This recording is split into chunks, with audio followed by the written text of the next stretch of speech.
Hey, everybody. Welcome back to Contemplating Resonance, where we explore deep, meaningful, and sometimes messy conversations about spirituality, transformation, and the in-between spaces of the human experience. I'm your host, Matt Stein, and today I'm excited to sit down with someone who brings a unique perspective to the spiritual journey.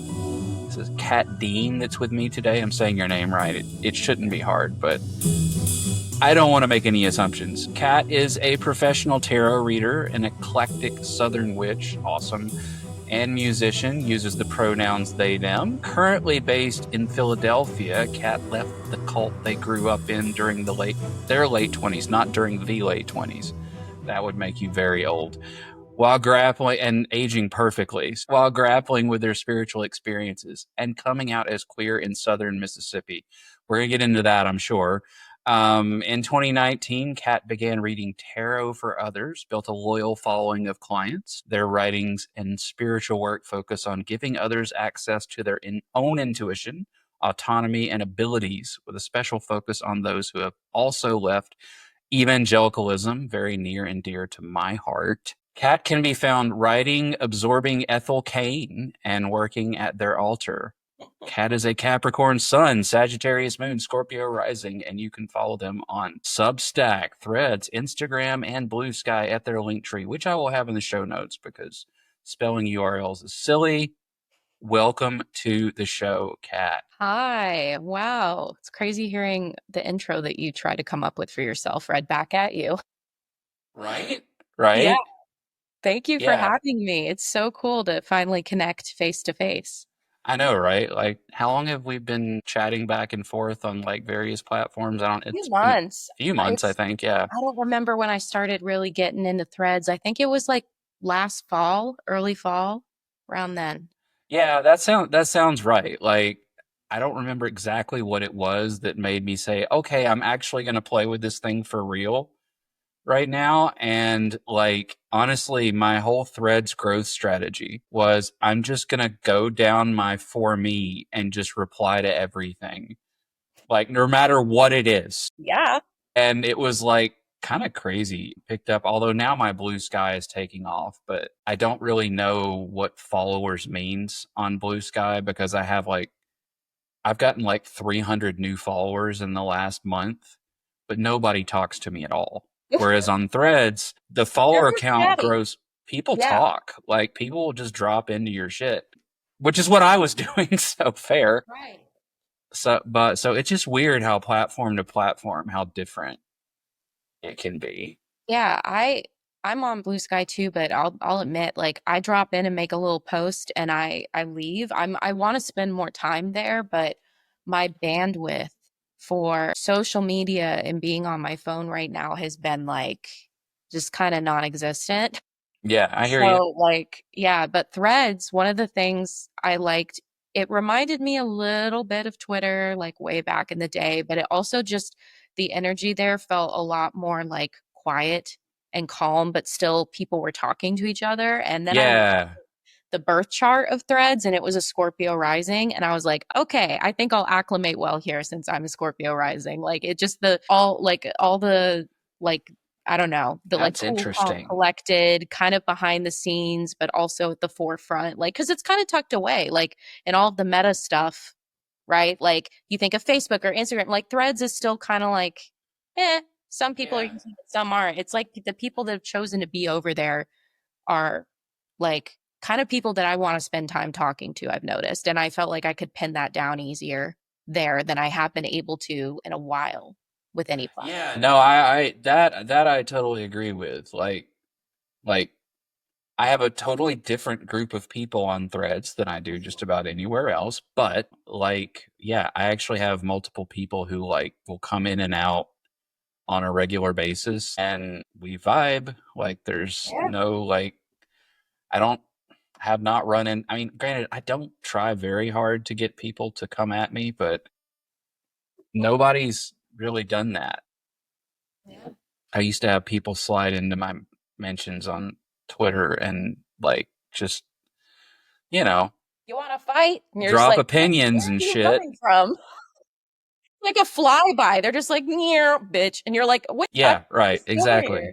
Exactly, exactly. And so I can't decide what blue sky is going to be. Like, it just seems like everybody's kind of like putting stuff out there and waiting to see who goes first. Yes, that's exactly what it feels like. And I'm very much like, I'm not going first. So No, no.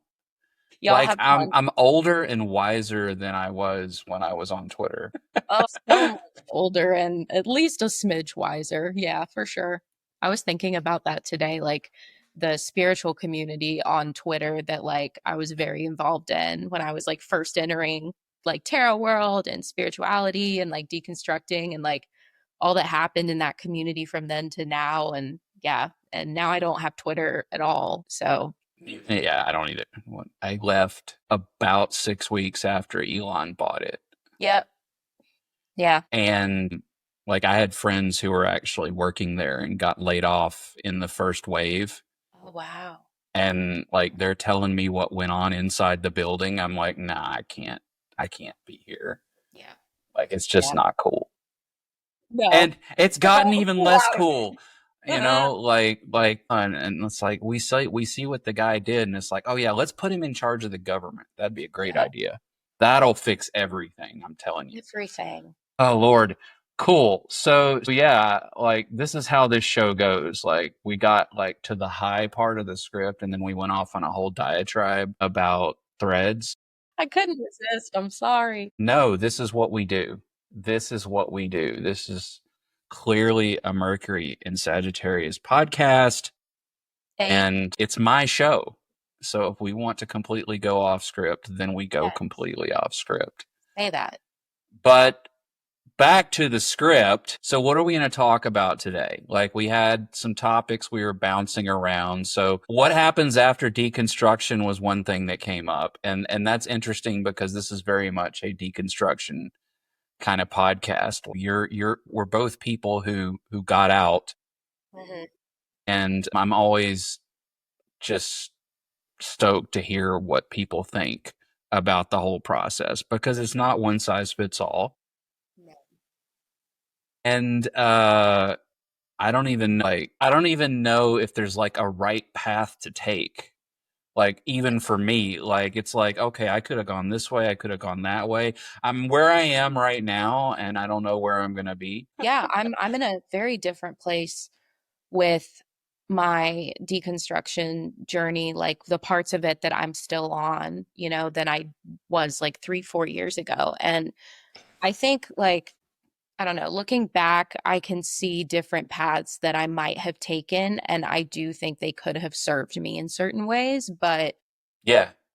one of the big things for me was deciding if I was going to stay in church world at all anymore. Mhm. Like Mhm. there's always a lot of arguments about that already of like, well, even though you're deconstructing, that doesn't mean you have to stop going to church. Just find a church that like is more progressive or do what. And it's like maybe for some people that might work out. For me, the dilemma was I've made my money from the church as a professional choir conductor, as a professional choral musician for, since I was like 20 years old, 21. Like, so it's been Yeah, like that's a 12 thing. years. Yeah. And it's a huge thing in the South. Like my master's was in choral conducting. I was directing full time when I was going through my deconstruction at a Methodist church. I was hiding my girlfriend at the time. I had recently come out to my parents. And to my community that was safe to at large, like in Southern Mississippi and all that kind of thing. So I was like, well, I make money from this, but I've at a point where I feel like I can't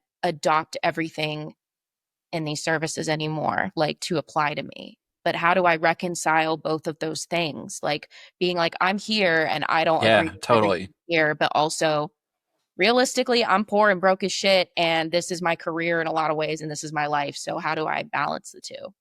And that took a while. And now like I'm at a place, like I went through a phase where I was just like, as soon as I can quit church work, I'm never going in church again unless it's only a choir concert, like not related Mhm. to, Mhm. I was like, fuck that. And then now I find a lot of fulfillment. I sing mainly for Episcopal churches because they are one of the most progressive denominations and often queer and trans friendly and all that. So, and have been very politically outspoken as well. So I feel comfortable. That was like a Yeah. compromise I was able to make. But also, there were things from my mom was raised Episcopalian, and there were things that she had instilled in me when I was a child, like the Lord's Prayer and certain things that were just grounding and ritualistic, but weren't tied to any specific dogma or like way to have to behave, but just these things, these psalms or whatever that were often led in these churches that I'd be singing in. And now to me, it feels like a community gathering where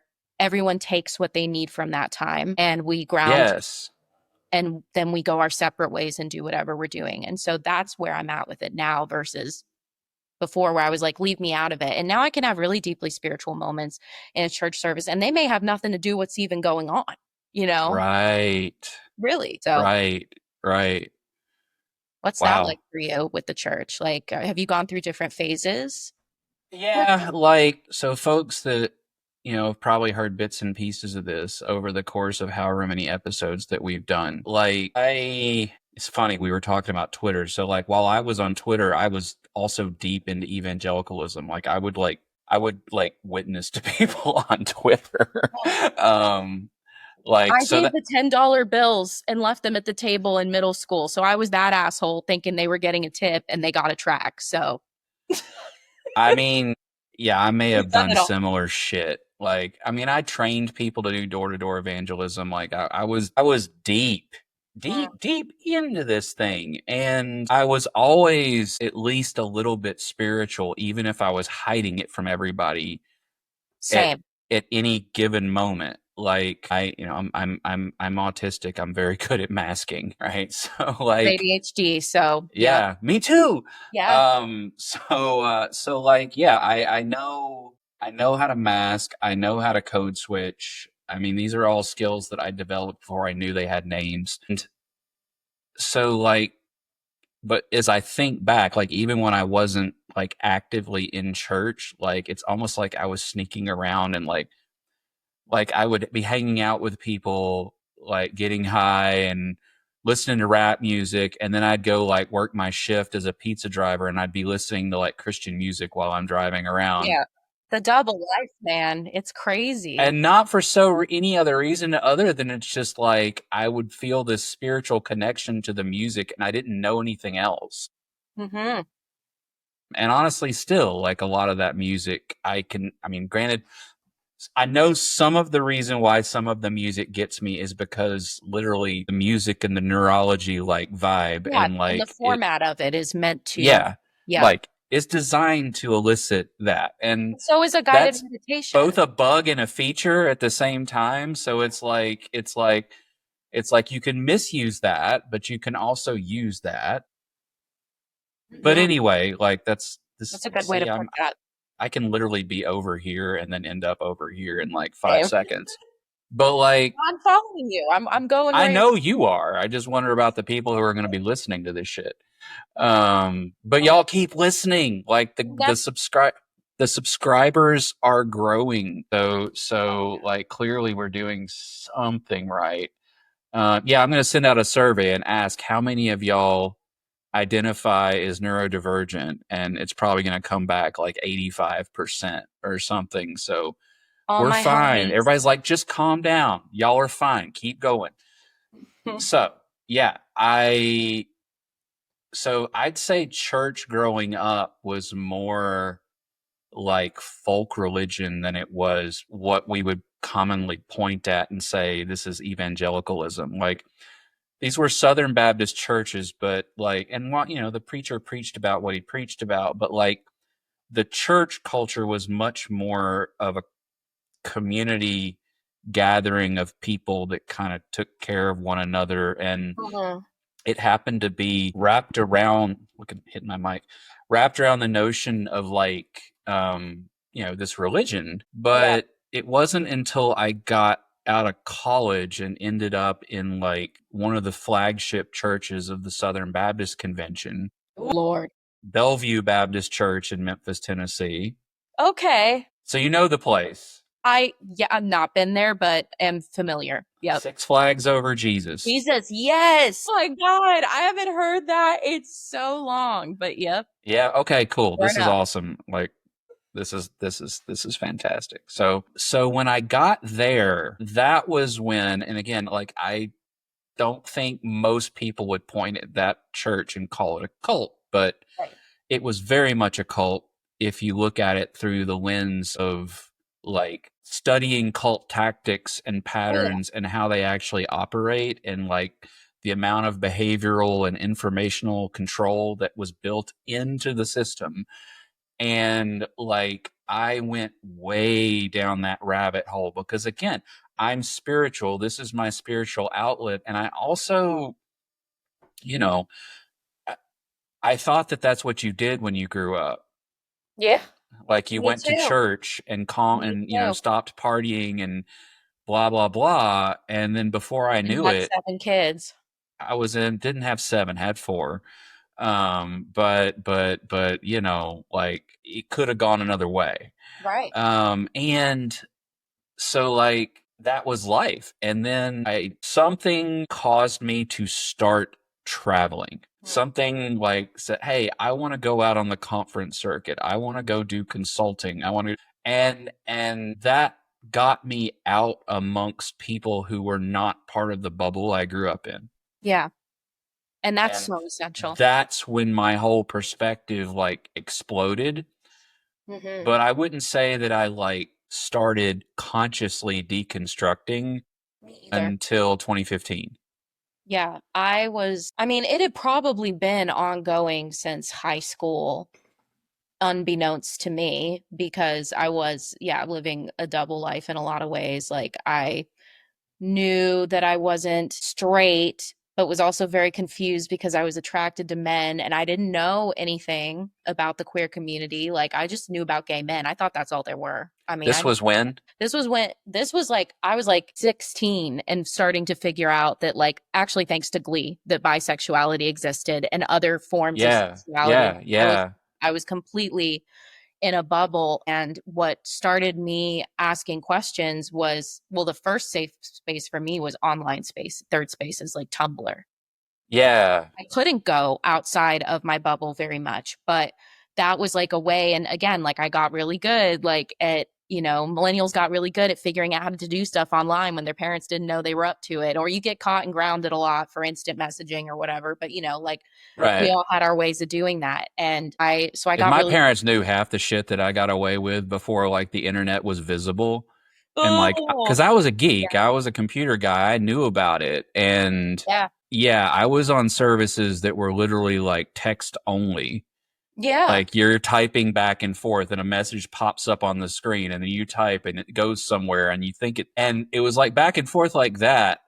And you had to be like, I'm up at like 1 o'clock in the morning on a desktop computer that's like the size of a TV doing this stuff. yeah. And yeah, it was what I'm a zennial, Okay. which we talked about on episode 1 of this season. So I'm that was it that 1977 to like Okay. 1984 window or something where we were like 1 foot in Gen X, 1 foot in millennial, and you were like the people who saw all this stuff like for the first time. Yeah. Like I Yeah. remember getting a home computer when that was like I do too. a That was a thing, huge way like a for, big thing, like in the 50s when people got a TV, yeah. the first TV, like Yeah. and then they got color TV. Like we got a computer, and It's people didn't have computers. it's crazy the difference even between, because like you said that, and then I'm hardcore millennial because I'm 1992, but my partner is 1997, and the gap between the two of us when it comes to tech, like to her, was always there. It wasn't, and there were certain things that were like Yeah, to her, like, she was like, I remember the first iPod and certain things like that. But like, I was the one that was like, no, I've lived a life for a bit without it and then had it. And also like just certain trends or things that like passed through that she kind of missed. It's like that little gap, but yep, she's got 1 foot in Gen Z land and 1 foot in millennial, and like watch it. And I've been around so many Gen Zers at this point that like I honestly feel like I get them a lot more. Like I don't think I'm not an elder millennial. I'm like starting to edge up to that spot, but I'm not quite there. So it's always interesting to see those differences. But like Tumblr was like the first place I started to see different people Mm-hmm. of any background, of any age, like. And then my parents, this is one of the things that I will always be grateful to them for, is they had lived a lot of life. They didn't become Christians at a young age. Like a lot of my friends' parents that were in the cult with us, like they were either their parents had been born into it or they got into it at a really young, impressionable age. And my Uh-huh. parents kind of for their own reasons, like got into it later in life in their 30s, but they had traveled the world. They were well read, they were well fed, they were very cultured. They wanted me to experience other places that weren't like what I grew up in. So I was like you, I'd always wanted to travel. And my first time leaving the country, I was 16. And that was the first time I drank underage. Even in Ireland, it was underage. And, like I was 16, it's 18 there. So, I Yeah, was like, yeah. they're sneaking me those or whatever. And like, I'm wandering the streets at night by myself. Of course, it was much safer there, but still, like, just all these things. And like, the way I was like, oh my God, there's like 5 million other worlds going on out there. And I thought this Mm-hmm. was the only way. There's no way. Like, Yeah, and yeah. I'd always known that because I was like, I'm not one way. Like, I like different types of people and I'm living two different lives and my parents don't even know. Like, But it's, did you ever feel like where you were, like, I'm the only person like this? yeah. Like, I'm the only person who's like, doesn't fit into a box. Everybody else fits into a box, and I don't fit into a box. What's wrong with me? I was an only child, and I had the one secular, like couple secular areas in my life were like music. Like, I was taking piano lessons, I was in like community music lessons, and then Yeah. I horseback rode growing up. Yeehaw. So I was like, I had a group of like girls that were all in public school, and every day after school, we trained together and we competed together on the weekends. And so Got I was polluted getting by the public second, schools. yeah, I was getting secondhand life Yeah. outside of that from what they were telling me. But also to them, they liked me, but I was always the odd one out and I couldn't celebrate Halloween. I couldn't come to the parties. So, like, in that world, I was out. But then in my world, I was the heathen one because I associated with people Yeah, that weren't right. like I was the black sheep in my cult a lot of the time. And my parents didn't have a ton of kids and what was wrong with them. And like they knew that my dad still drank wine, and things like that. And so there were certain things that my parents were like, no, That's we're not doing all wild. that. Like my parents pick and chose, but they didn't let me know there was a choice. And so I Yeah. was going blindly in and they're not monitoring anything. So they had no idea. My mom, like to this day, is like, there was so much I missed and didn't realize you were buying into because it just didn't occur to me. Like, and she also didn't realize for a while how far she'd gotten into it. Like we both Well, started you never do until you're at the same out. time. Yeah, no, you don't. Because everyone's like, how could you not know? And I'm like, girl, I'm looking at the spiritual community and the delusions they all lean into. And I'm like, they don't know because it's the same type of thing, different Well, it's situation. like, what But was that? Like, yeah, you ask a fish, how's the water? And the right. fish is like, what the hell's water? Like, Yeah. it's the same thing. Like, and this is what I tell people, and it's important. Like, if all you ever know is Hmm. this very, you know, in a box way of thinking that has been not only handed to you, but like repetitively handed to you, Yeah. and you've been taught that this is what it is, and everything else is kept away from you. Yeah. How else are you going to end up? Like, I think it's a lot to expect of a human being to see all that and only that and say, no, this is wrong. Yeah. The And people who love me have lied to me my entire life. Like, that's hard. it is hard. And it's not, you're right, it's not something that comes naturally to most of us. It's something that I think other generations after us they're quicker at getting to that point. Like my partner, one of the many things I love about her is she actually has that rare ability where, and she's like, I don't know if it's just that I'm that stubborn, but people have always told her, no, this is how it's done or how you do things. And if she thinks it's illogical or it's just not a good idea or not what she wants to do, she's like, no. I'll figure out another way then. If there isn't one, I'll make one. And like it really admire that about her. But that was not she was also given space to kind of like say that and it be a safe space to say that. And I Yeah. didn't have that. And that's like one of the big differences, because sometimes like we'll get, into these go arounds where I'm just like, she's like, you think, like, we were playing with Barbies once. This was another way. This was a deconstruction comes in the weirdest moments. I tell you, one time, so we were playing Barbies because I was cleaning out my childhood home. We were selling it and I was like packing them up and I found like my whole Barbie collection and everything. And we had drank some wine and we were just being dumb. And we were like, let's make TikToks with the Barbies, like with voiceovers of us saying what they're saying. And we dress them up. We're like, we're going to do a fashion show with them. We start dressing them up. I look at how I dress mine and it was so incredibly like heteronormative. Like the woman wears the dress and and like all these things. And then my girlfriend's taking the guys and like using a belt and making it a choker on the guy Ken doll and like doing all this cool stuff. And I was like, my brain didn't even consider that I could do that. It was just like, this is how I sat there, I'm all fucked up. And she's like, what's wrong with you? And I'm like trying to explain it to her. And I'm like, I don't know how to make you get this because you just haven't lived it. But she was like, you do everything very by the book. And sometimes I wonder why you don't question things more. And I'm like, I do when it matters enough to me. Like once I figure out that something matters enough to me, I'm like, okay, I'm going to question it. But if it's not something I've ever really given much thought to, I'll catch myself. There's a certain amount of you that like is on automatic pilot, whether you want it to be or not. Otherwise, you would go insane.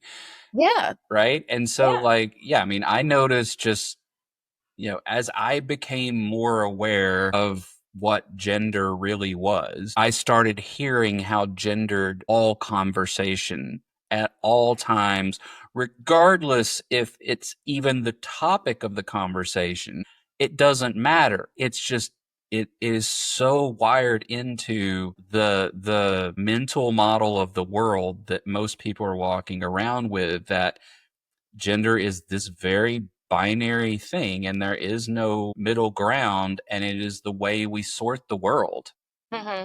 Even things that by all rights don't have gender, we still sort them into a box. Yeah, and so it's we assign gender to inanimate objects. Until you see it, you don't see it. Yeah, and that was another way where I felt like in so many ways, like not even just in evangelicalism, but like what we were talking about generationally, like having one foot in one land, yes, and one foot in the other. I felt that way with gender too, because I was like, I liked some quote unquote girly things and some boy like things, like whatever. But I always dressed, when I got to choose my own clothing, which was rare, but when I did, I look back now and I see pictures of me when I chose my clothes, and it told me a very different story about myself. And it was a lot more like androgynous than, and so there were those things. And I also was like, well, I don't want to be a guy, but I don't feel like they talk about women and how you're supposed to be, and I don't feel like I fit. And I also knew I didn't want kids for myself. I love teaching them, my children, my best friends' children. Like I'm very involved in their lives. I love them, but I'd be telling people I wanted 7 kids because I thought that's what you had to do and that's what God wanted. And meanwhile, I'm like, I'd rather, light myself on fire. And I was freaked out by pregnancy, and I was just like, I don't really want it. And even after I deconstructed, I really had to sit with myself and go, is this something, because trans people can have children, that sure, and I didn't know that at the time either, but I knew that then. I was like, I could do that, but do I want to? And that decision is still at this time no. But I was, when I would go to Maine every year, I went with like my family for kind of like a getaway, and I would play there, and my parents kind of like got a lot more relaxed. Nobody was watching us. Everyone kind of resorted to their more natural selves. Right. Themselves. And there's the pictures of me, how I moved, how I dressed, everything was like so different. And that's when it clicked for me. When I was in my late 20s, because I was like, I don't want to be like, I just feel like I'm in the middle. I'm just me. I can't put on it.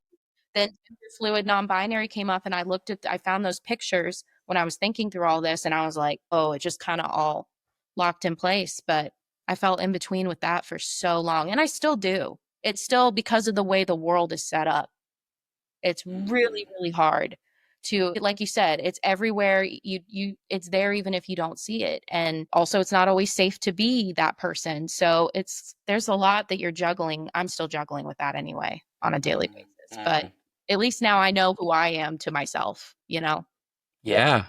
which is, Yeah. Well, it's astounding how much the words that you're saying reflect my own experience. Hmm. Like, and, that's not something that I've talked about on the podcast before. I mentioned to you in our exchange before that I also they them it, Yes. except when I don't. And so we're gonna talk about this. It resonates so much that it's like, okay, like I don't want to be the other end of the polarity. Yeah. I don't want to go from one choice to another choice. I just want to choose all of it and none of it at the same time. Like, I want to be able to just be. The idea of having to choose, the idea of having to put myself into a box is the thing that I, resist and rebel against. Yeah. And, everybody has a different experience with that. But, like, yeah, for me, that's what it is. It's not about wanting to be something. I'm quite comfortable with who I am and how I am.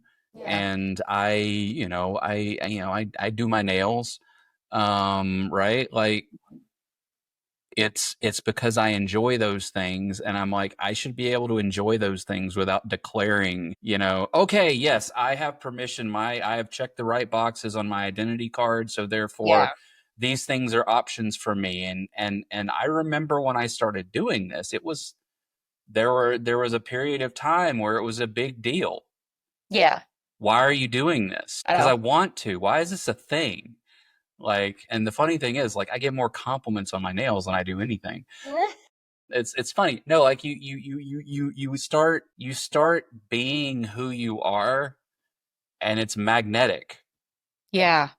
Like, It, people want to come talk to you, and people want to, give you compliments, and people want to interact with you. And no one has, with the exception of my ex, has been mean about it. yeah. And my ex is mean about everything, so it doesn't really matter.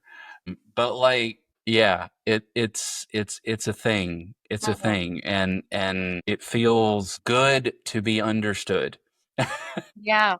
Well, I'm glad that, yeah, you get it for sure, because it's not something I would say in my like close like circle that I have right now that's like really anyone else's lived experience. They may be like aspects to it that resonate for some of them, but it's definitely, yeah, I feel this way often. And like you said, it's like I feel like there has to be a time and a place to show up as a certain version of myself. And I feel, and the thing you said about the polarities, of course, that resonates because we came from high control environments where you're on one extreme or the other.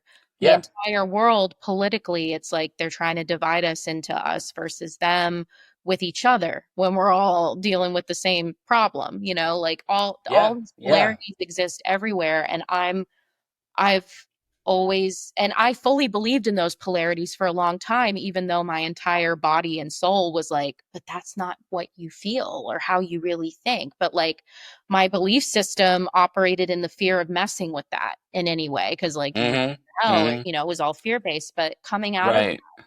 like learning kind of both and tarot, especially with tarot, even like oh my God, the Gemini card that I always, it's like, oh my God, it's leaving my brain. But, even the sign Gemini of like the twins or like the duo or, however you decide to relate that energy, it's like, or the yin and the yang, like the light and Yeah. the Yeah. dark, Yeah. Yeah. all of it. Like, I mean, I look at a piece of art and I'm like, art needs light, it needs shadow, it needs depth, it It's needs the integration that makes the integration. power.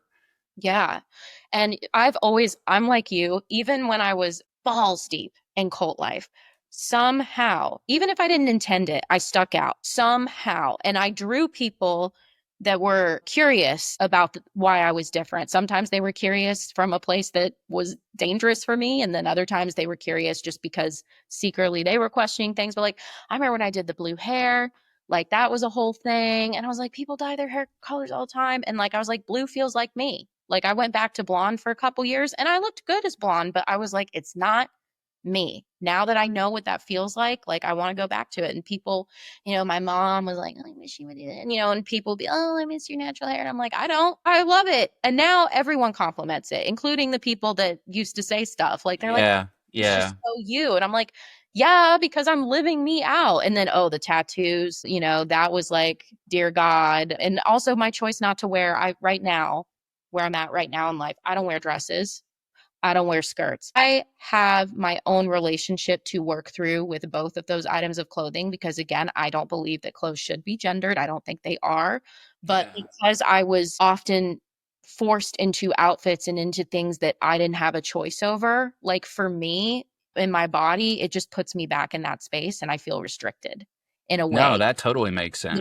Yeah. And also because I know, unfortunately, that everything's gendered, I know I'm immediately going to be perceived wholly as one thing if I wear that. So right now, I have a dream and a goal of getting to a point where I can wear anything and it not be a triggering thing for me or like Right. as big of a deal perception wise for other people. But right now I'm not there. So I have to figure out how I can show up in ways in certain formal environments where I'm still or professional environments where I'm still honoring who I am, but also I'll find a way to toe that line. Like I'll wear that one Yeah. Yeah. Yeah. piece of jewelry that everyone's like, what is that? Or I'll have the head, scarf on and people are like, why do you have that on? Or why do you have this tattoo showing? Or, things like that. Yeah. And Yeah. it's always Yeah. been a thing, but I'm just like, I have to pop out in my way in some Oh, way. I've totally pulled the same shit.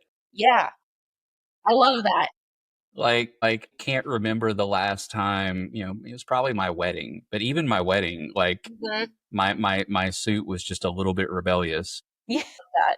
Like, yeah, I wore we got married a few years ago and I wore this tan suit with purple accents and stuff. It Hell was yeah. not at all in the 80 percentile of suits that are worn at weddings. I'm over here in this thing. And it's funny because the company that I ordered the bow tie or whatever from sent this postcard that said something like "you handsome bastard," and I had that on the mirror for a long time because I was just like, I like That's being called a amazing. handsome bastard. That's pretty Yeah. cool. Who wouldn't? I'm into it. Yeah. So yeah, I definitely I don't not rebel Yeah. at least a little bit. Yeah. And I Okay, love that part of myself because that was a conscious choice. Even when I was too young to understand what I was doing, there was a part of me always there that was like, no, this is yours. Like you have to take yeah. this or present this because this is an authentic part of yourself. Even if the 95 or 90% rest of you is masking and modeling whatever you need to do to survive or do what you think you're supposed to be doing, this part is you. Yeah. Yeah. 100%. Yeah. Cool. Well, we completely skipped over pulling a card. Well, let's pull a card now. And I want to pull a card because, well, I know you're a fan of the Southern Gothic I am. Oracle, and so I pulled a different deck of Stacy's out. I've been wanting this one Okay. actually. Well, Yeah, it's on. we're gonna experience it now. So the Nice. Roses, Dust, and Ashes Oracle featuring cemetery symbols inspired by, among other places, Elmwood Cemetery here in Memphis, Tennessee. Oh, that's so cool. Now here are the backs of the cards, Oh, gorgeous. I love and they're that. very, very nice and glossy, they slide really well. So let's just see what It's giving like a pops out jazz for lounge our, type. yes. All Stacy's stuff is so perfect Southern styling. Mhm. One day I'll have to show you. I've got I don't know if I have all of her stuff, but I have a lot of her stuff. I know. I have like 3 different more decks I think that she's worked on that I'm like, yeah, I need these. Let's see. I'm gonna spread these out because, oh, look at that. That's so beautiful. I wish I had a camera on this. So we're gonna pull this. Well, that's interesting. We got Eternal Love, Oh. Hearts on Fire on Bones. Love that. Let's see what the book has to say about this card. It's almost like the anti Three of Swords. I was just thinking that similarly. Yeah, Yeah, you're right. Let's see here. Number 20. I almost turned right to it. Like the love you have for yourself against all odds is kind of what it's making me think of. Yeah. So the heart with flames shooting out from the top is known in Christian tradition as the Sacred Heart, and it represents the hot, flaming heart of Jesus. The Sacred Heart is often depicted in Christian art shining with a divine light, and sometimes it is embellished with the crucifixion sword thrust into it. We're just sitting here talking about swords going to hearts. Encircled by the crown of thorns and bleeding, sometimes the image is shown shining within the bosom of Christ with his wounded hands pointing at the heart. This illustration takes inspiration from that motif, but this flaming heart rests atop a pile of bones, signifying the way it feels to love someone so much that you truly believe to your soul that the strength of your love for one another will outlast death. The ancient Greeks named 7 different kinds of love, and of these, Eros is the one that represents the fiery passion of romantic love. Love reminds us of the nature of true beauty, that even the physical can lead us closer to spiritual transcendence. That is an interesting card to pull for this conversation. It is. Wow. Gosh, wow. Cool. All right. Well, we'll see what comes of that. Love conquers all type. Indeed. Indeed. Even the inside of the cover is like this. That is, although my soul may set in darkness, it will rise in perfect light. Yep, I know that one. I've loved the stars too fondly. Yeah, there's just, she does all the details, like, so the cards I know, in my box the that I box. have, yeah, my box, it is my nicest quality box I have, I think, with any of my Oracle or Tarot decks. Like the quality, it's just so Yeah. beautiful. Yeah.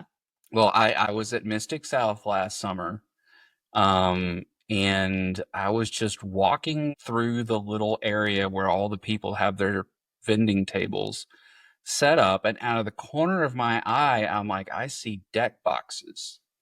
And so I like turn and walk over there, and then I end up 2 hours at this table talking to them and buying all the things and getting signed decks. Yeah, this one. I forgot this one's even, Stacy signed the inside of the book.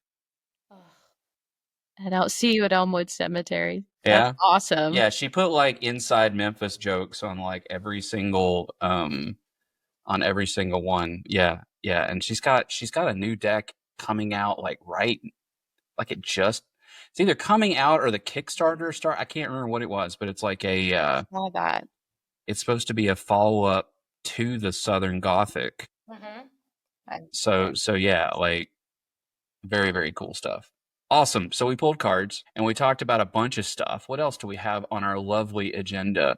So Burnout was one of them. we've got tarot burnout. Like we almost did like the deconstruction and the Southern spirituality unlearning in the Bible Belt topic that we have here at the same time.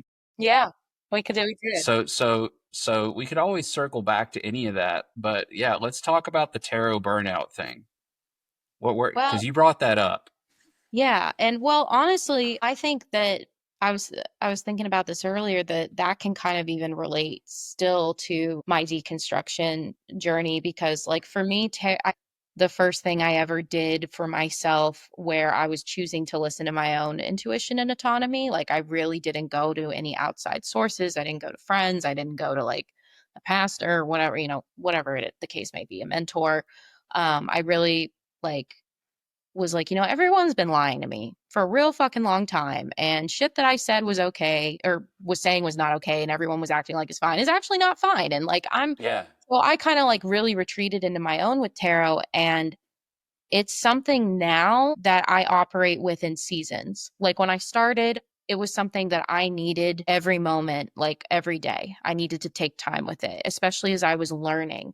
And I had to do that with a lot of other things in my life that I've, spiritually worked with, music, like it's, whatever. But like where I'm at right now with tarot is I have moments where it helps me think through a problem. It helps inspire my writing. It helps motivate me in certain artistic ways. But like, I don't need it on the level that I needed it anymore, just because my journey's changed. Like sometimes I do use it very specifically, but like I I think I was getting burnt out because I was using tarot so much for other people and not enough for myself. But when I Mm. was using it for myself, it wasn't speaking to me or resonating as much as when it was more my own private practice. And Yeah, I get that.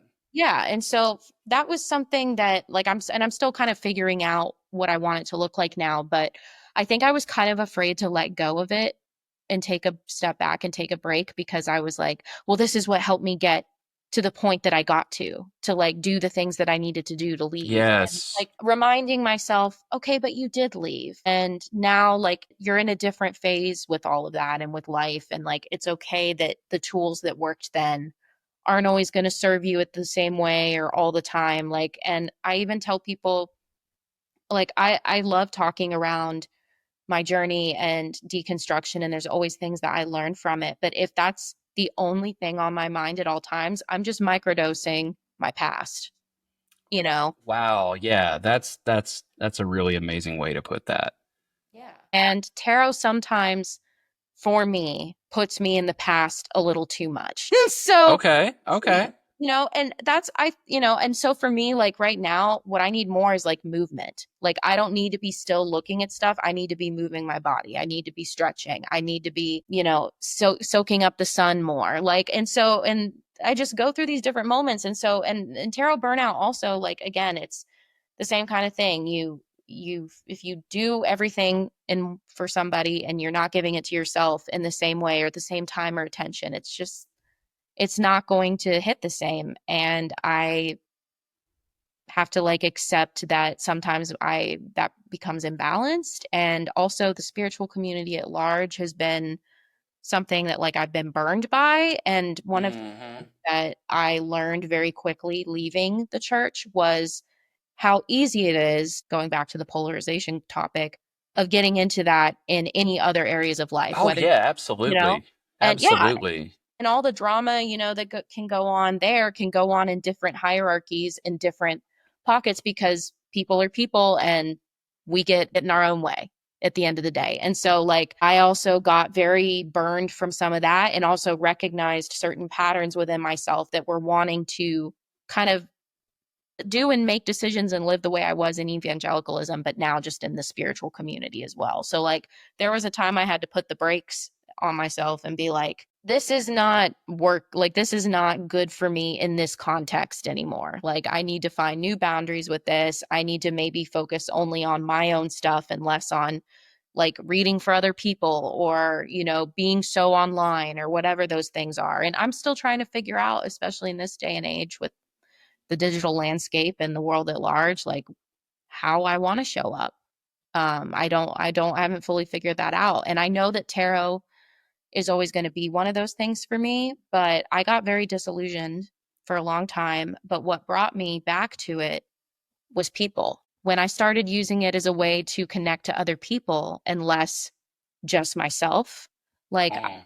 I had a crazy encounter at one of my dear friends in college. Her wedding was this fall, and I had been like just having a really stressful time of it and like wasn't really in the mood to go and be in a wedding, but also was like happy for her. But we all came from different places dealing with Yeah. some really crazy life shit, and that weekend became this amazing space where it was like we had no responsibility but just to be there and be with each other and show up. And we were out in the middle of North Dakota in the prairies, like, This and sounds like a movie.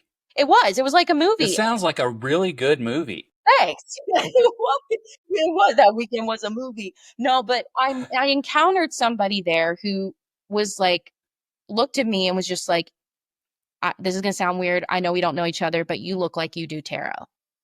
And I was like, I do. And he goes, well, I need a reading. He goes, it doesn't have to be this weekend. Like we could set a call up, but like and I was like, no, I want to do that. And it was an amazing experience for both of us. And I remembered while I was doing the reading, and I'm looking at the cards, and I'm sitting there thinking, 95% of the relationships in my life, my partner, why I work the way I work, the things I do now have come from tarot, from me building that spiritual relationship with myself, but also just like using it as a tool to connect to other people. Like, and I kind of had forgotten what that was like because I was so used to just being online with it. And you get caught up in Yeah. those echo chambers or just like the comparison game and trying to fight the algorithms and all this bullshit and whatever. And so for me, I was like sitting there and I was like, my God, like all the work I've done up to this point has brought me to all these people and these relationships. And it really rekindled my love for tarot. And I'm still trying to figure out how I want to show up with it in a more public way. But that was like, if you're feeling burnt out on tarot, I say go do it with some people. Have some of your friends over, sit in a circle. Like it's a tool for connection. And if you're having trouble connecting one on one with it, then invite your community to show up with you and try it. Yeah. Yeah. Yeah. Do you do That's that so good. sometimes? Do you do like group readings or anything? I mean, I haven't really done group readings so much other than being in a group where like there was one person reading for everybody or I was reading for a bunch of people. But like I have had numerous, like I'm just sitting there hanging out with a person and all of a sudden like I get out cards or they get out cards and it turns into a conversation over cards. That's my favorite thing to do. Right. That's so much fun. Okay, so we'll have to do that sometime. Yeah. I mean, hell, like we're having this podcast episode solely because like we connected somehow by a Yeah. post on Threads. Like and that I mean honestly that that astrology like Hmm. I love these things so much solely in and of themselves. I have an obscene number of decks over here on the table. Like I have a whole shelf that's just tarot books. I have another whole shelf that's just astrology books. But it's the connection with first me, Yeah. because to your point, like I was told for years that I needed to have a daily quiet time. I needed to be in my Bible and I needed to be praying and all this. And I dutifully tried. Yeah. I went through so many attempts to like people go to the gym in January. I had reboots to my, daily devotional practice. Same. And it never, ever, in however many years of my life that I tried, come close to what some of the times that I've had with a couple of cards and a journal. Yeah. And like, yeah, that was my spiritual anchor when I had nothing. Yeah. Once it's like, okay, because I never finished the story earlier. Like I started deconstructing in 2015. By 2019, about the time you start reading tarot for people, I've decided, okay, spirituality is just not for me. Yeah. It's not that I'm against it. It's a non-topic. Mm-hmm. And that was me for about 3-4 years. Math is hard right now. But my sister she tried to commit suicide. Oh my God.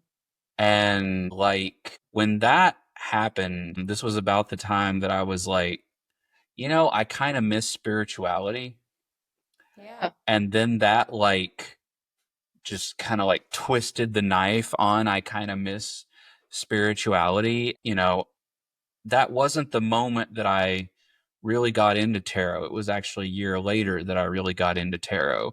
And then a tarot reading of my own ultimately predicted my sister's death, because she ended up dying a year and some change later. And there's a whole story on the Substack about that for people who want to like see what I'm talking about. But like that was when I had started the whole daily tarot practice, was like maybe a month and change before she passed. Okay. And then it's like it carried me deeper into the tarot. And then it became, I've been reading every day for this many months and this many months and this many months. And we're going to get back to the burnout here in just a second, because there was a day I was like, I'm fucking tired. I don't want to pull cards today, but I've got a streak of this many days in a row. Yeah. And finally I was like, why are you doing this to yourself? Stop. Like skip a fucking day. Skip a fucking day. Yeah. And I said, okay, all right, I'm going to intentionally, this is not an accident.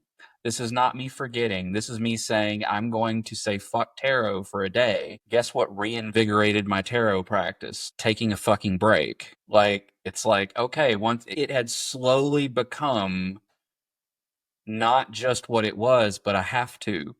Yep. It was a thing on the checklist of, and so I'm like bringing back like this blind adherence to religious practice, and I'm like, nope, I don't Yes. want to fuck this up by Yeah. making it that. And so I'm going to take a break. Yeah. And that's nuts. And one of the things you said about that, just like the word that was going in my mind was like dogma. Yeah. Like we Which literally is only dog cool when ourselves. it's the movie. Yeah. And and the thing is too, is like, whether I'm reading for myself or I'm reading for somebody else, it is, to me, a sacred spiritual responsibility. And any time that anything like that is getting into that space of, well, gotta do this, gotta, do the card, Right. whatever, like that does them a disservice. It does me a disservice. Like the fact, like I sit here, I have had similar life moments where with you, like, thank you for sharing with me about your sister. Like I know that's heavy to sit with, I'm sure still, in many ways, but Yeah. yeah. Yeah. No, for You're real. Like, welcome. thank you for sharing that with me. I know that's not easy to talk about. And I know what it's like to have tarot when you have nothing else. And I think sometimes I couldn't relate to it in any other way but to that dark place. And so sometimes it kept me kind of reading things in the same type of way and not being able to get creative or break out of it. But also there were many times where, like, when you're a spiritual practitioner, healer of any kind, those awful intuitive moments when like, it's a calm knowing, but like, this bad thing is going to happen. This painful thing is going to Yeah. experience a Yeah. real fucking loss here, or someone I love is about to experience a real fucking loss. Like, that is a response. That's a heavy thing to carry around. So that's another thing. I'm like, all the times that my tarot practice has warned me, it has prepped me for what is to come, or just carried me through, or blessed me, or told me of good things that are coming. I'm like, I don't ever want to disrespect that. I don't want to discount that. I don't want to just, well, whatever, Mm-hmm. shuffle the cards. Like, it's disrespectful to it. And to my guides and to the ancestors that the ones that did check in and try to, support me and bring me where I need to be to better my life and other people's and heal things in my family. So but taking a break from it is more than okay. Like, I've done month breaks, I've done a couple days, like whatever. But when I start feeling that way, I just know that's the time to step back. And maybe I still need to do divination, but maybe it's with runes, maybe it's Sure. Yeah. maybe it's, drawing. I don't know. Like, sometimes it's like my body still needs to express things, but maybe not in this format. And I don't have to do this just because I always do it. So, Totally. I yeah. mean, sometimes you just need to sit and listen Yeah. to yourself. Because, I mean, ultimately, when you're reading the cards, or at least I believe, like, when you're reading the cards, all the messages are coming from within. Like, Mhm. the cards are just there pulling it out Yes. of you. And so sometimes you actually need to set all of your tools aside and make sure that you can still listen to you Mhm. without anything. And sometimes I'm just like, I will walk in here. I mean, this is my temple I've got sanctuary, my whatever own the witchy study fuck you want too. to call it. And like, I will just come in here and I will turn on like whatever. I've got chakra music, I've got alms and all something, and just fucking turn out the lights, Mhm. light a candle, and just fucking sit Yeah, me too. and nothing else, and see what pops up. And almost always something, Yeah. right? And it usually doesn't actually take that long. Like, when I realize this is what I need to just fucking listen to myself for a minute. Myself, man, my higher self is more than willing to provide the mess. I've been Yeah. trying to get your fucking attention all this time. You don't need no stinking cards. Just fucking sit and listen. Yeah. And sometimes that's exactly what you need. Like, these are tools. They're beautiful, wonderful tools that I love to collect and play with and stare at and all the things. But again, they're tools, and you don't want to like make the tool the thing. Yeah, and anything like it just can't become your only source of truth. And like that's something Mm, even as a reader I feel responsible for. Like I always tell people, like, if you're coming to me for a relationship reading, there are certain ethics and boundaries here with this. Well, I don't right. play with that, like different stuff like that, that I'm just like, or even for me, like I actually make a point especially when I was like more casually dating, like I deliberately wouldn't look at the cards because I knew what I wanted and I was afraid that I was going to just see only what I wanted to see. Yeah. Yeah. Like there were Or you're moments. afraid that you're going to get the answer you don't fucking want. Yeah. Or, And you're like, I would rather not know. yeah, that's none of my business. Yeah. No, I totally played it both ways, 100%. Yep. And so that was like another thing, but I, but I wouldn't have gotten to that point of even knowing those things if like it hadn't been the original like kind of portal that got me to the point where I started even listening to my body or being like, what do you need? Maybe I could check in and ask you more, but hey, I'm here now and I'm asking. And, Right. Right. and yeah, and those moments of stillness, like you said, like sometimes we just need to sit and receive and see what comes bubbling. I mean, right now we're in Pisces season, right? So it's like it's nebulous as fuck out there. Nobody knows what end is up. I don't. Mm. Like Mm. I don't. But I'm sitting in it and I'm just kind of like looking around and being like, this is what I'm being shown. This is what I need to pay attention to. Cause my cousin, I say this all the time, but it's originally come from my cousin where it's like what you pay attention to grows. Yep. And that's so real. That's like the most real it's ever been for a lot of us in the world with everything going on and online and digital spaces and at home. And so I'm being very intentional about that. And right now that feels like the occasional check-in with my cards. Like I kind of like right now I've been doing kind of just a weekly, like Mm-hmm. beginning of the week, like let's just see, let's set myself up.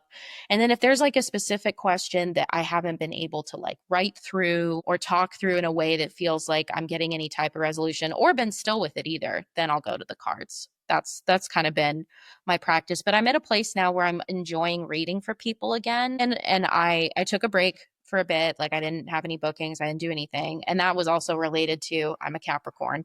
And like I'm always feeling like I need to be productive and need to be working and I need to be Yeah. available for Yeah. people. And I'm like, well, people need their readings and da da da. And what if and I was just like, no, you're gonna fucking stop. You're gonna take a month and you're just gonna chill and it'll be fine. And when I came back to it, it was funny because I got like way more bookings because I guess I'd been away, but also like I went back to it with such a different view and I had been taken time to read and try different things and like play with spreads and just kind of let myself step outside of the box I had unintentionally Yeah. put myself in with reading tarot cards because that's real too. And now you're calling in all these new people Yeah. that, you And you are know, too. can benefit from that perspective that you created by giving yourself that space.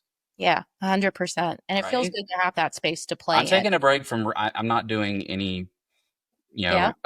paid readings right now. I'll read for somebody if they want me to, like, hey, you got cards? Yeah, I'll read. But like, Mm-hmm. and that's totally different experience for me anyway. Totally. Yeah. But yeah, I was sitting there like, don't want to read tarot right now for others. Yeah. Like, I should probably take my stuff down. Like, because as soon as somebody buys something, I'm going to get resentful. Yeah. And then that resentment is going to pour into that reading and fuck it up. Yeah. So like I'm actually doing a disservice to everybody involved by taking that money. Yeah. So Yeah. so That's yeah, a I'm like, responsibility okay, we have too with right. yeah, if we're being invested in and what we're giving back. Like, and the resentment thing, I so feel you on that. I've gotten good at like, I always tell my clients, like, I've been good about setting expectations of like, it's going to happen. It might be tomorrow. Sometimes it is a quick turnaround. Sometimes you wait at least 2 weeks because I'm not going to do it if I'm not right. If I'm not right, I can't do, if I'm not right with me, or I'm like, don't have the energy, or my body doesn't feel Yeah. good, like, it's just I'm not going not to, Amazon.com. yeah, yeah. And it's resentment.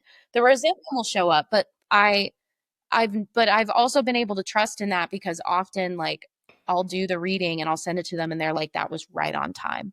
If you had sent that a week ago, Right? I booked it, it wouldn't have been the right, like, now it pertains specifically to this thing that just happened. Like, I needed that. And I'm like, so that's the other thing too. Like, I've been around the block enough to see so many changes in the people I read for's lives, in my life, when it comes to timing, of just like knowing like it's going to show up when it's time to show up. Like, I used to not believe in that, and I used to really obsess over that in a way that I don't anymore.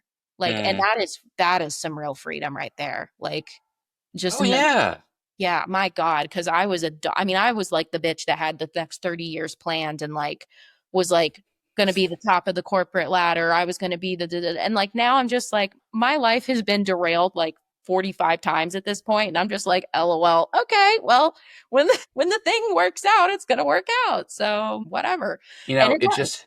it It just does. hit me looking at I had to recheck your big three when you were talking just now. And it hits me that it's like, oh my God, you're three signs in a row in Yeah. the like your three next door neighbors all fighting with each other. And I have an Aquarius Venus too. So Really? it's just like block, pop, pop, pop, pop. And I'm like, wow, down the line. Okay. I'm Venus and Scorpio, so My partner has that. yeah, it's Yeah. honestly one of my favorite parts of my entire chart. It's a great placement. I think it's a great place for Scorpio to be. Everyone's like, it's so depressing. I'm like, no, it's not. I No, love really it. not. We're not depressed. Y'all are. Yeah. I know. I tell people all the time, I'm like, thank God I have a Sag moon and Mercury, because I would be such a wet fucking blanket. Like, people would hate me so much more. I mean, I'm a Scorpio rising, so they're gonna hate me just because they don't know me yet. But like, that happens to me a lot. Extreme first impressions of me, apparently, that I don't even know about, but happen a lot. But the I was like, the Sag, I am the life of the party. I'm also going through like a cornucopia of trauma at the same time sometimes, but I'm gonna be funny about it, and we're gonna have a good time. Life is short, and I'm here to have a good fucking time in the midst of all of it. Well, I'm double Virgo versus Sagittarius sun, so it's like Productive and fun, but also very critical, and also not at the same time. right, Fascinating. And that's a lot to within yourself too. right. It's like Or- I don't. That's why I said I don't fit in a box because my Yeah. stuff doesn't make sense. Like I've got these things hanging out that Oh, I they love make sense to me, but they don't make sense to anybody else. I love a Virgo. Like, I'm very envious of Virgos, because I feel like they can top Capricorns when it comes to systems and Oh, absolutely. organization. And like, we're pretty good at that. But like, you guys, that like, out of the three earth signs, like, you win that one every time. And I just like secede to it. I'm like, all right, respect. I Like love we're that. sitting over here with our systems, and it's not because we're just judging everybody. And the Capricorn's like, and it's like, okay, well, you want the system because it's going to allow you to get to that ambition that you have, and it's like, no, it's about the system, System. idiot. Like, I I don't dated a care what Virgo you. for 3 The years. system is what matters, not what you. And of course, I loved Yeah. evangelicalism. There were all these rules. Yes. Yes. That's so real. Yeah. And I think Capricorn, it's like, you're used to kind of like, again, you're so ambitious climbing. You're like, all right, I'll be at the bottom rung, because that's what you have to do. You have to fight your way to the top. Right? You got to earn it. And if you do, yeah, you have to earn it. And if you do everything in this exact order and it's right, you're going to get rewarded. It's Plot all grace, twist. mother. It's the same thing as America. We all were told we were going to do these little things and we'd get Right, rewarded. And here we are. right, right, right. Well, my Nobody's good. Mars is in Capricorn, so I'm. It's a mess. I have a Cancer Mars, so I really am envious of Oh, that. yeah. Like that's one of the things. Like when the moon rolls into Capricorn, like I'm like, let's do it. Yeah. I'm like that with any fire moon that rolls in. I'm like I could go for days. That's when I'm like my most chaotic, and I just like, but I have to be careful because I'm better now and not burning myself out. Like, but I would go so hard, and then the water moons like transits take me out, and all I want to do is sleep and cry, and like Mm. my partner's like feeling good because she's a water moon, and I'm like, kill me, like, yeah, Yep. transits Yep. are fun. Yep. Yep. Love it. Love it. Well, I am winding down. Are you winding down? Yeah. Cool. Well, what I'm gonna do is, as Pick what you you want. fans of mine love to hear me say, they make fun of me. I'm gonna land the plane, Yeah. which Help me. it's not always working these days. So, yeah, I flew back and forth to LA over the weekend, and I was like, Oh God. okay, both of these planes made it. Cool. I'm doing that next week. So yeah. Yeah. I'm just like, I can't think about it. If I let myself think about it, it's gonna be bad. So I'm just gonna get on the plane like nothing's changed. Everything's fine. And it was. It was. And so it And yet, again, don't look at the news before you fly. You know where I'm flying next week? Where? I'm flying into National Airport, where the first of the big accidents actually happened. So I'm like, yeah, when I booked that flight, everything was fine. Keep that obsidian on you. God. Always. I have a little obsidian right behind me, actually, because I haven't unloaded my travel bag yet from my crystals. But yeah, I've got my little this guy. You're so me. My little thumbstone, and I just sit here and twist it around over and over again. Like this is my friend. I love it. I usually don't go anywhere without this. Yeah, that's me with my bracelets. I don't go anywhere without. Oh yeah, same thing. I've got my evil eye bracelet like that. That's the one that's on every day. These other ones are optional. Yep. Same. See, this is what happens when you listen to a witch podcast. Cool. I am going to do my fun little conclusion here, which is where I say that this has been a badass fucking conversation. It has. I've really what my script says is not as cool as that. But if y'all hung with us this long, you don't need me to summarize it for you because I can't. We've been like, I can't wait to see when I like feed this into the show note generator what's going to pop out. Like, y'all talked about it all, but that's what you hang out with us for. So that's it for today's episode, number 3, season 3 of Contemplating Resonance. If you enjoyed the conversation, the best way to stay connected is on Substack, contemplatingresonance.com. That's where you get all the fun shit. And we also go to, actually, I think most of y'all listen on Apple Podcast at this point, according to the data. I don't care where you listen to as long as you do. But those of you who are using all these fun podcast platforms, they let you put star ratings and reviews and shit. Please do that, because that like gives me algorithm love. And I love algorithm love, because otherwise it's just the people I tell about this. And I think there are almost 100 of you now that subscribe, which is bizarre to me. But I want to go to the masses. I want to take over podcast land. So help me out. The social media thing, we're still on the gram for now at contemplating.resonance. We'll see. Another of my groups has decided to announce their meta exit a couple of days ago. So we're going to hang around as long as it's interesting and not, too dangerous. But yeah, hit me up on all the things. Let me know what resonated. And until next time, stay resonant, folks.